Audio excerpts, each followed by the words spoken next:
Hey, man, thank you guys for watching the content, watching all of the interviews. Make sure you like, subscribe, and also leave a comment, man. Vibing with Veto. Just take 1 second out your day and leave a comment, like, or subscribe. Let's get back to the interview. Okay, we live in the crib, Vibing with Veto. Make sure you like, subscribe, and comment on the YouTube at Vibing with Veto. Also follow us on the Instagram at Vibing with Veto. You already know the slogan, we vibrate higher. And this is part 2 of the conversation with my dog, man. He came back. Listen. Came and rocked with me season 2. Well, season 1. Now you back season 2. I guess I gotta come back season 3. Hey, man, you could be a regular. if you want, you could be a regular, bro. Yeah, let's do it. Man, how you feeling, bro? I'm feeling amazing, bro. It's been a great day back in Atlanta. Facts. I feel like I kind of live here, but I don't. Facts. It's kind. You here like every month, you know bro. What it is? I live in a suburb of Atlanta called Miami. Damn. You know True. what I'm saying? True. Because like if I was in like my boy live in he live in Conyers. It's like an hour or something out. That shit far as hell. That's what I'm saying. So Miami, Right. same distance on the flight. Right. So I feel like I'm in the suburb right Damn, now. that's crazy. That's crazy. That's crazy. So what brought you to Atlanta to this go round? Because I know last time you was in here kind of for like a conference too. Yeah. Talk to the people about what brought you in. So for this go round, and I kind of encourage people to do this. I talk about this.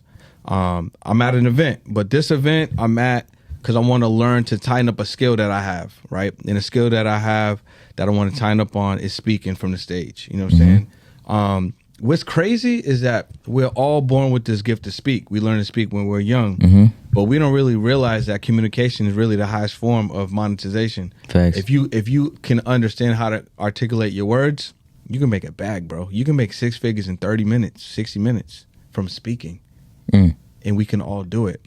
But public speaking is number 1 to death as far as being afraid. People are more afraid of public speaking than they are of actually dying. You know what I'm saying? For real? Is that scientifically proven or like statistically proven? Yeah, public speaking is probably number 1 to death. You know what I'm saying? As far as fear is concerned. People are drastically afraid to just say anything in a room full of people. That's crazy because I talk to. I just walk up to random people and just talk to. You're a different type of person, but at the same time, you're probably closer to your original spirit when you were a kid. Because when you're a kid, when we're all kids, we're all free. We're not programmed a certain way. We don't think a certain way. Right. We're more outspoken. We're more gonna do what we feel, do what we think we're gonna do. For sure. But once you hear people say no, or if there's like shameful energy around you, or if there's energy that's telling you, you know, mom, dad, or whomever, right, saying act this way, do this, can't do this, and say that, you know, don't be loud. You internalize these things that you learn, and then you act accordingly. So people forget their natural essence. So speaking is just a gift from God. Being able to articulate your words is a gift. Right. You know what I'm saying? Like this podcast is really a gift. So for sure. If you could take things that you know, right, and you can make an impact, and you can make an influence, and you can help someone, motivate them, change their mind, right? Educate them and teach in front of people. You can pay handsomely from that on the front end and on the back end. That's crazy, bro. That's crazy. So you said you were tightening up a skill. You came here to learn some stuff. Yeah. Like that's crazy. It's like I look at you and I kind of view you as like super successful. You know what I'm saying? From when I first met you, I look at your page, I see all of the things and all of the people that you help and stuff like that.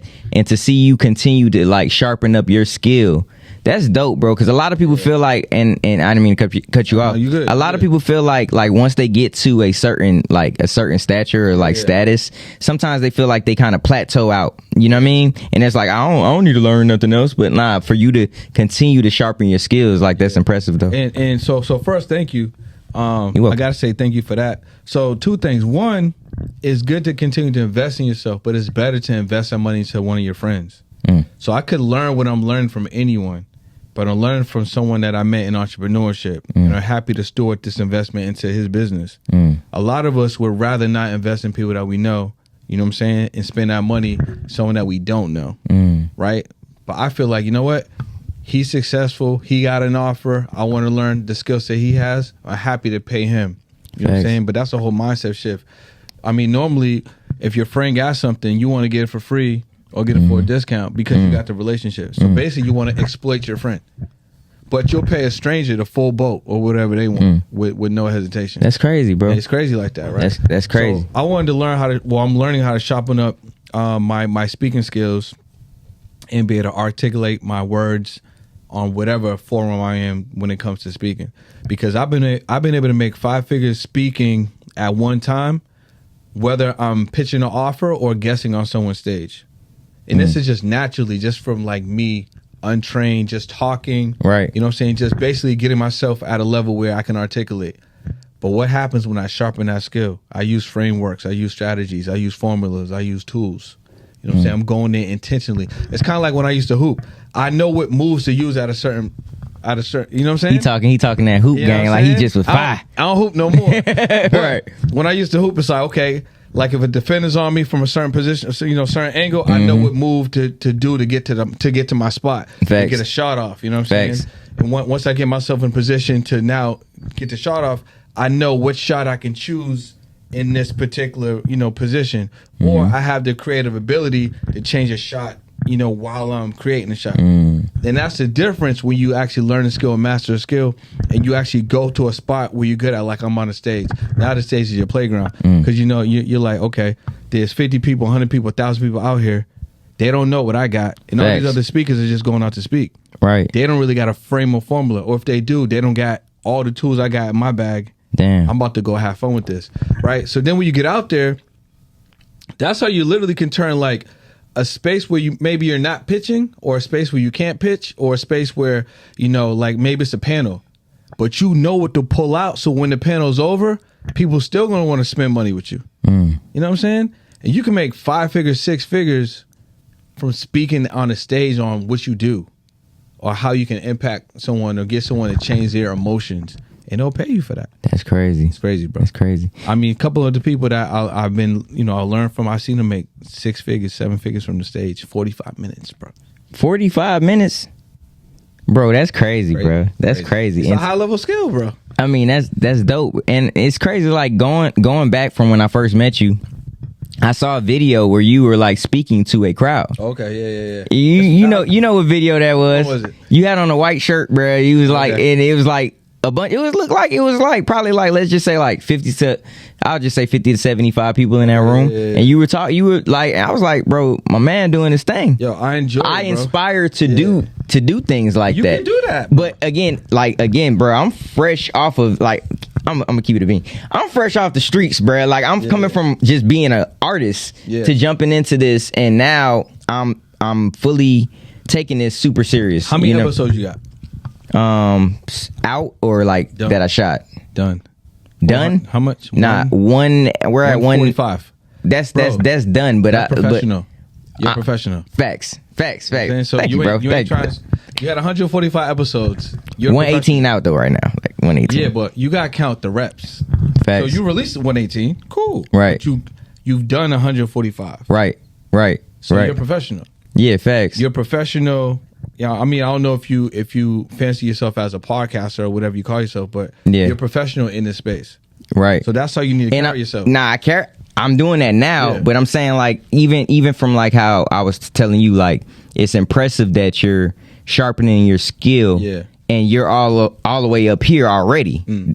From at least from like my viewpoint, you know what I'm saying? Like I look at you like you doing your motherfucking thing, you know what I'm saying? So like, and again, it's just like how you said, like people are afraid to do that. I just never like took it to that area just yet. I feel like I still got some work that I want to do. I mean, but the work that you want to do doesn't have to stop you from the money that you can make. It's all just belief. So you can still put in the work and get better. But now you just ask for what your value is and what you deserve. But that's all dictated upon how you feel for yourself. Damn. You know what I'm saying? The difference between, let's say you had an offer and your offer was $1,000. Right. So the difference between you getting 5,000 for that same thing is just you believing that you're worth 5,000 and then just asking for that next time. You don't have to necessarily give more value. You just have to see the thing that you have is more valuable. Right. You got 145 episodes done, so you're a professional. So anything that you're doing in this space is premium. You know what I'm saying? But it's just how you look at yourself and then how you present yourself.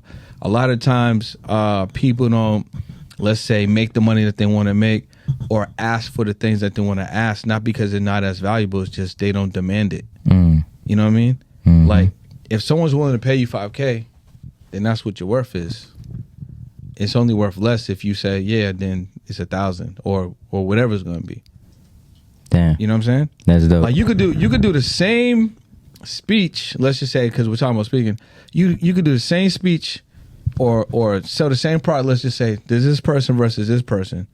The only difference is your ask or your presentation for their offer.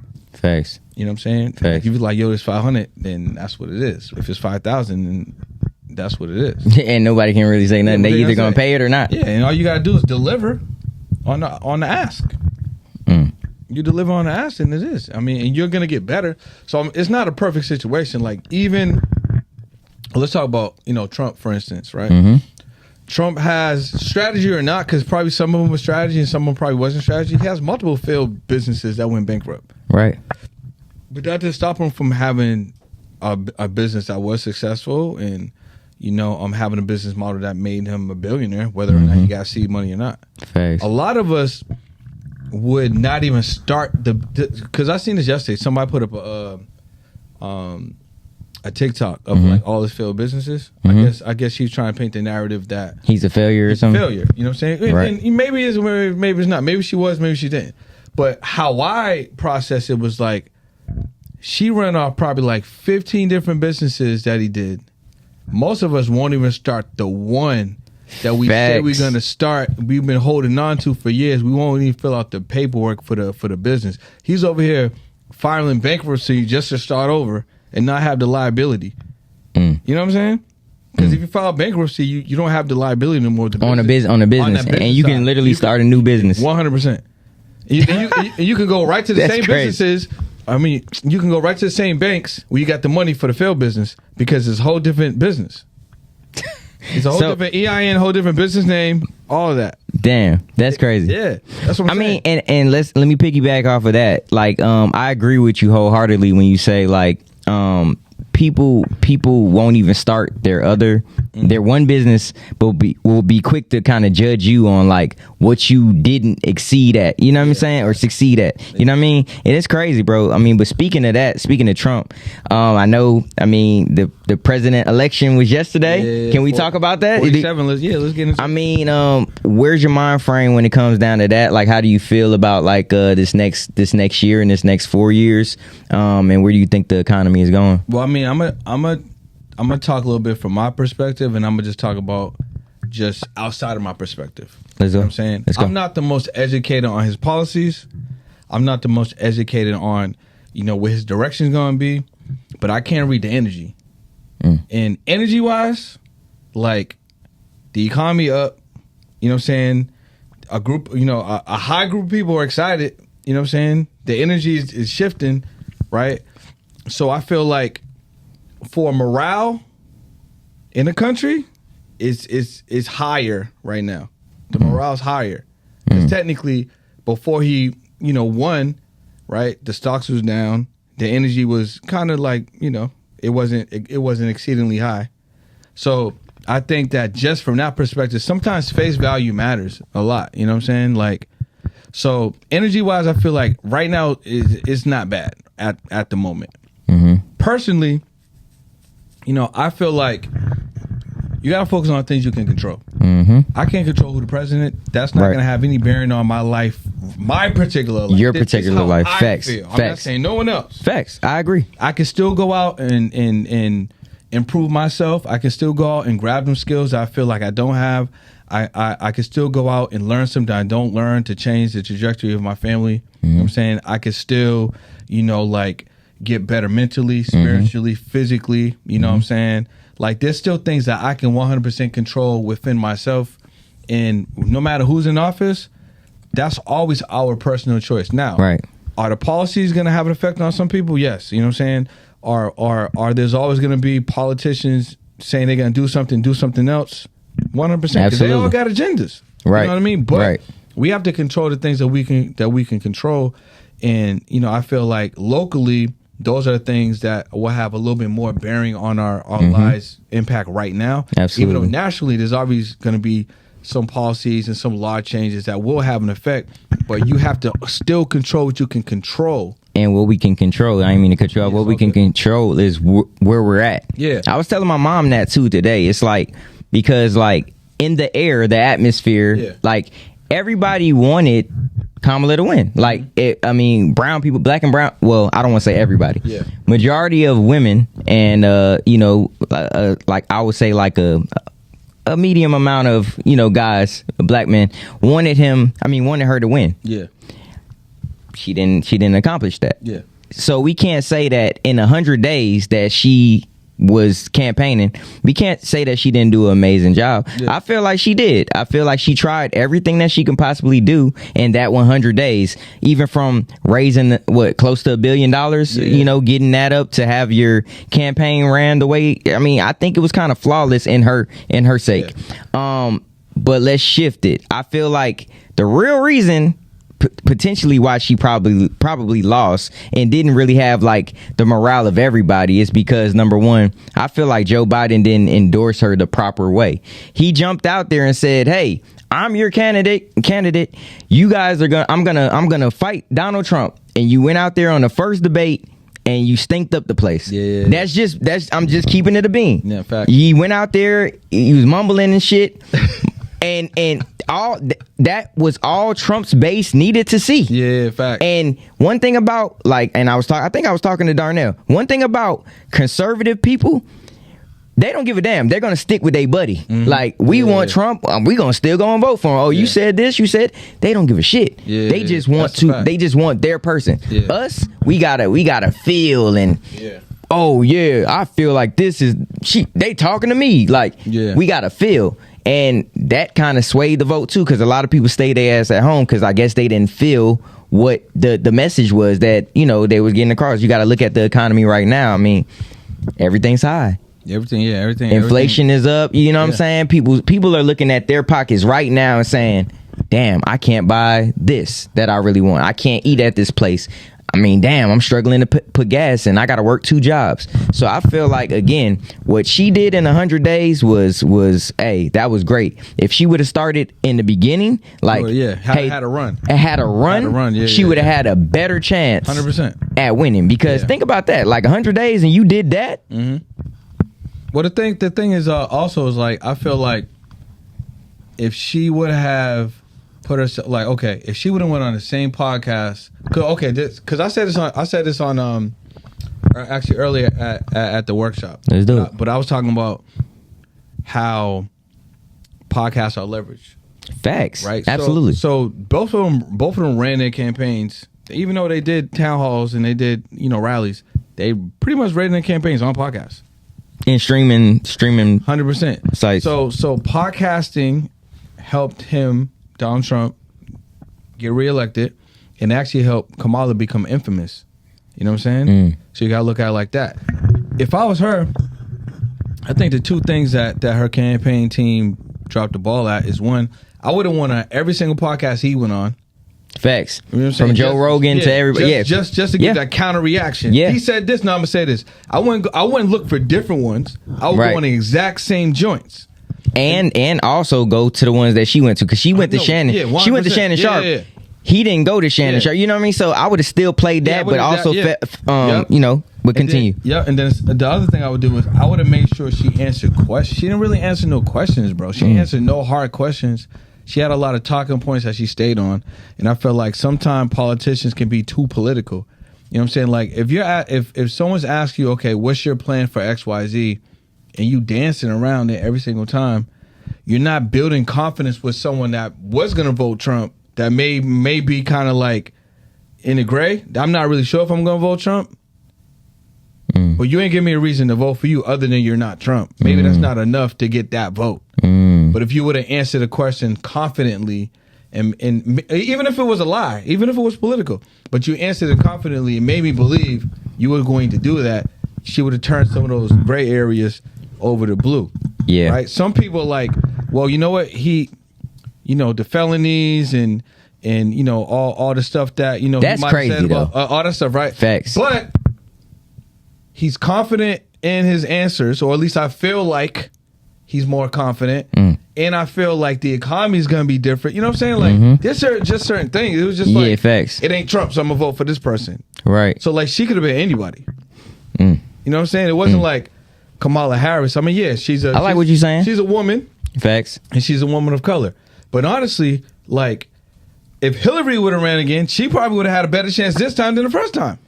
I don't know. I think the emails really killed her. But it's a whole nother time, though. Well, let me say unalived, because they'll try to take this shit down. 8 years later, right? Right.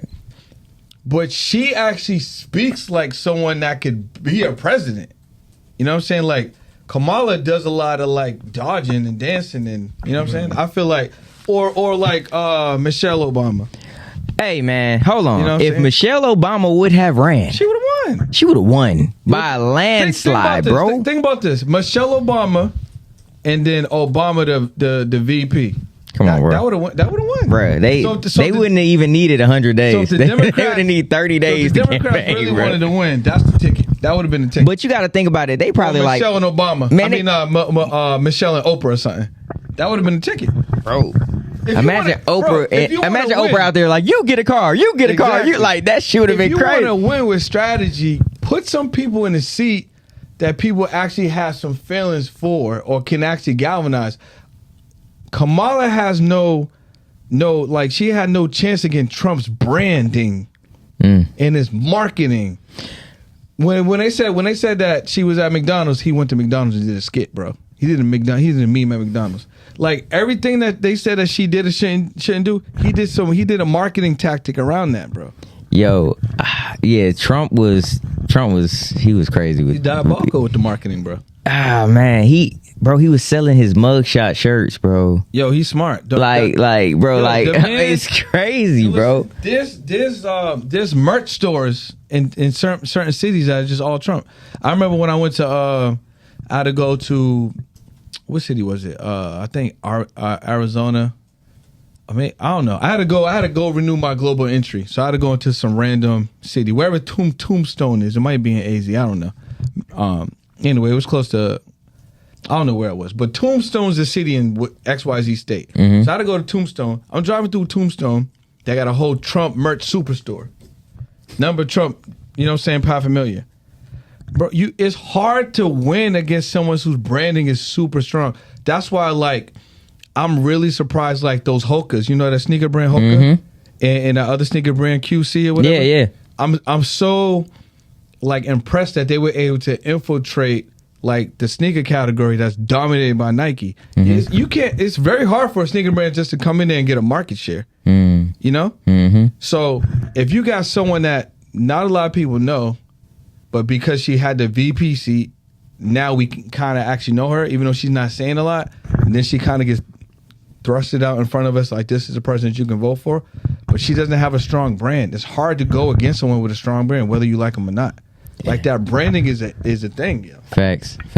Speaking of branding, man, like, so now let's talk about branding. Like, you brand yourself very well, bro. Like, you're on every podcast, bro. You're like, on the podcast, bro. It's crazy. It's like you're like the podcast version of a rapper. Like, bro, when it comes down to like being seen and people knowing like what you do, how to monetize, bro. Like, I wake up at 8:00. I see you on Instagram at like 7:45, bro. Like working out and shit with the fucking Ray-Ban, the Meta Ray-Ban crazy. Yeah, and I'm like, bro, like, branding is everything. So let's talk about like your start. Like, what was I know we briefly talked about it last time, but what was your start like in your claim to fame when it came down to this podcast space? Man, that's a good question. I don't really know what the claim of fame was, bro. But I feel like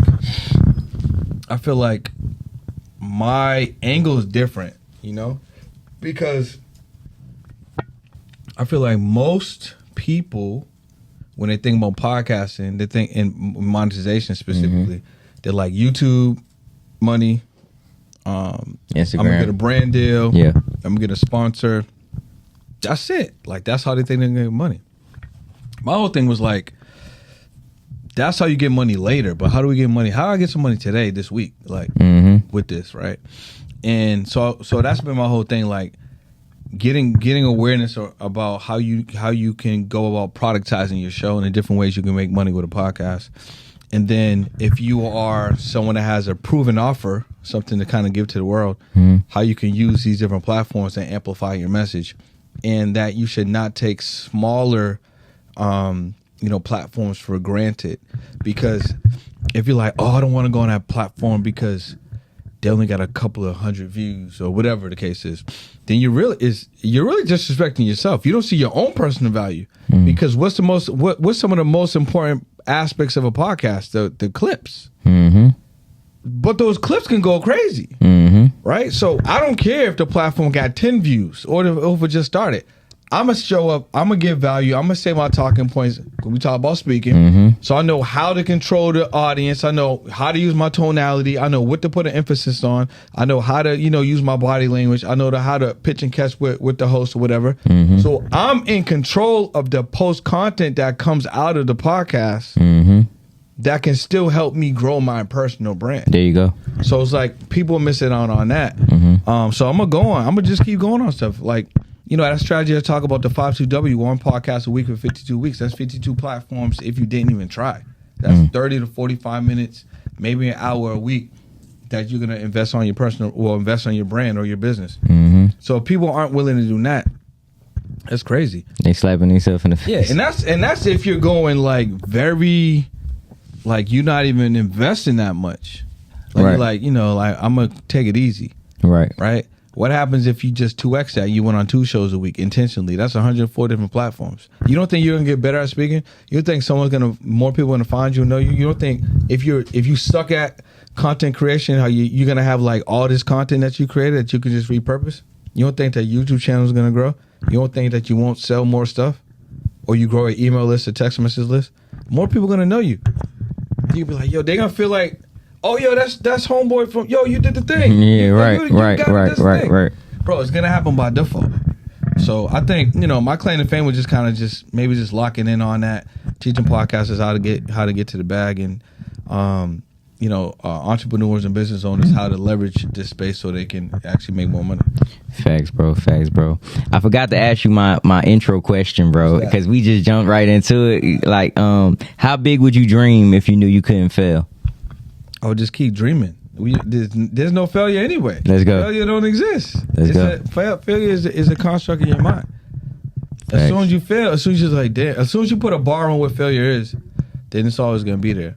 I think an L is really just a learning lesson.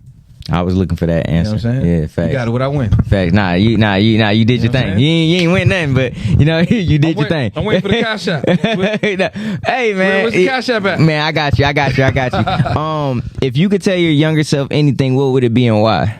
I would tell my younger self to get a mentor. I would tell my younger self to learn financial literacy ASAP.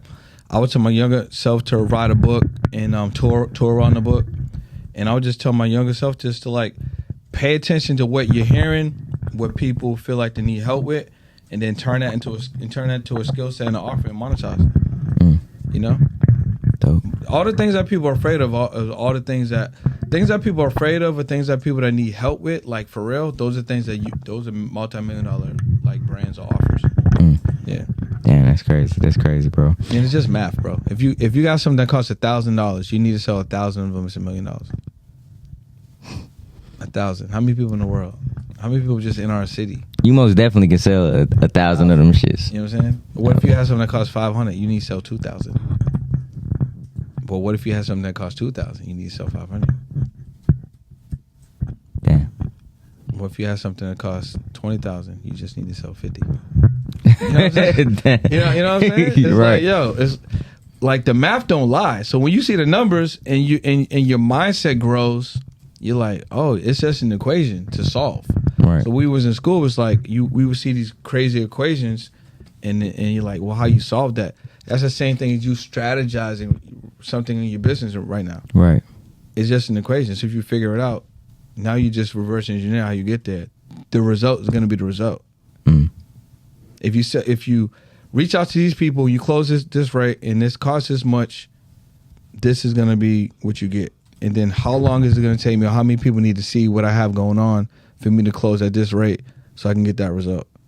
The numbers aren't going to change. So that's how you can kind of dictate, and you can see exactly, what it's going to take for you to hit your goal. And then you can amplify that and fast forward it by getting on pods. Facts. Because more people get to know you faster. More people get to see the product, whatever you're selling. More people flow you. Damn. My guy Dion, he always says that.